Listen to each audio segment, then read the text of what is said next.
Parang hindi waka. Ipaliwanag mo nga yung ibig sabihin ng low profile. Yung mababang uri ka lang, kahit na alam mong nagkakaroon ka ng ano. Mababang uri na ba ng ano, ng hayop, ng ano, or ano ba? Mababang uri pag umiintindi. Mababang uri pag hindi makaintindihan. Kailangan pagka nagkakaroon ka ng kahit pa paano pera o ano. Nakakariwasa ka sa buhay.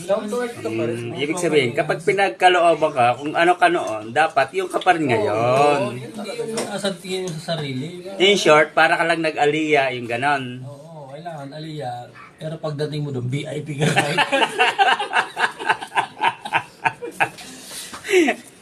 Ikaw mo naman pagdating mo pa lang, may 500 na mga waiter. Hayop. Ano hindi ka intindihin nun? Yan yung mga low profile lang. Tabihan ka agad ng ano, singer. Abot na 500. Kaya ka nabukasan, Ma'am Hershey Delay, ha? Ariel, tubo lang muna, ha?